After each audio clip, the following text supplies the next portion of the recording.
آج کے اس مجلس میں حافظ حمداللہ صاحب نے خطاب کرنا تھا، لیکن پرسوں اس کی گاڑی پر دھماکہ ہو گیا، جس کی وجہ سے وہ زخمی ہو گئے اپنے ساتھیوں سمیت۔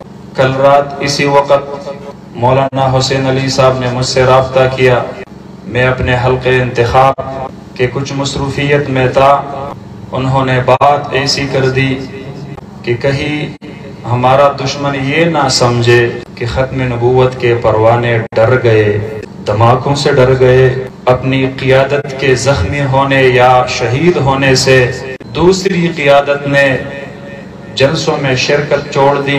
مجھے محدث العصر حضرت مولانا شاہ انور شاہ کشمیری رحمت اللہ علیہ کی ایک بات یاد آ گئی۔ 1929 میں انہیں بہاولپور کے جامع مسجد الصادق کی طرف سے مولانا غلام محمد گوٹھوی اور مولانا مفتی محمد صادق صاحب کی طرف سے ایک ٹیلی گرام موصول ہوا، اور اس میں حضرت سے مطالبہ کیا گیا کہ حضرت یہاں احمد پور شرقیہ میں عائشہ نامی ایک لڑکی جو کہ مولوی خدا بخش کی بیٹی ہے، وہ عدالت چلی گئی اور یہ درخواست دے گئی ہے کہ میرا شوہر قادیانی بن گیا ہے، لہٰذا میں اس سے اپنا نکاح فسخ کرانے کے لیے درخواست دیتی ہوں۔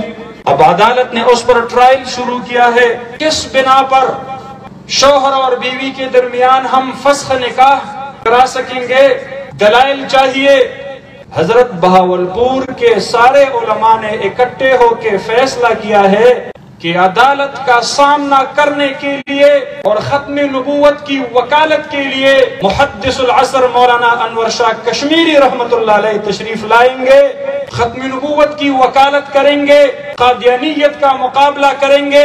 اسی واسطے ہم آپ سے درخواست کرتے ہیں کہ آپ ضرور تشریف لائے۔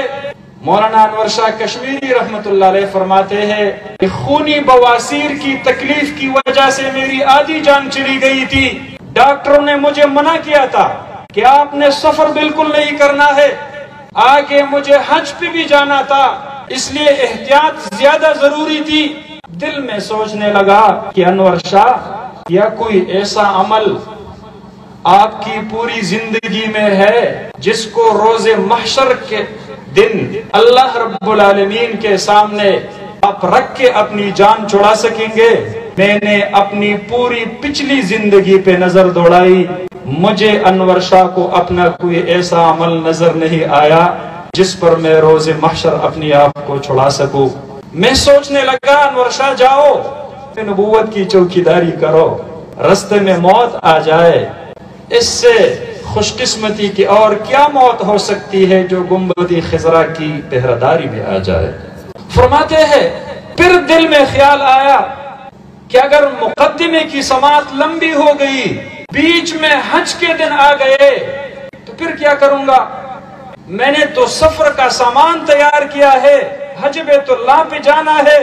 پھر دل میں سوچنے لگا، دل میں ایک عجیب بات ڈالی گئی، انور شاہ تو بیت اللہ پہ چلے جاؤ گے، حج سے فارغ ہو جانے کے بعد رضائے الہی کے حصول کی کوشش کرنے کے بعد تاجداری مدینہ کے سامنے بھی تو حاضر ہونا ہوگا۔ مدینہ جب آؤں گا کس منہ سے روز اطہر پہ میں سلام پڑھوں گا؟ مجھے اگر جواب ملے کہ انور شاہ ضرورت تو تیری بہاولپور میں تھی، ادھر کیا کرنے آیا ہو، تو جواب کیا دوں گا؟ دل میں فیصلہ کر لیا جو کچھ بھی سامنے آ جائے میں نے ضرور جانا ہے۔ ختم نبوت کی پہراداری کے یہ چند لمحات میں روز محشر رب ذوالجلال کے سامنے رکھوں گا۔ ربا میں ختم نبوت کا پہرادار آپ کے سامنے کھڑا ہوں۔ میرے دوستو، مولانا حسین علی صاحب نے جب کل مجھے فون کیا، آج کے تمام مصروفیات کو ادھر ادھر کر کے دل میں یہ خیال کرنے لگا کہ چلو ختم نبوت کی پہراداری میں اگر یہ تھوڑے بہت لمحات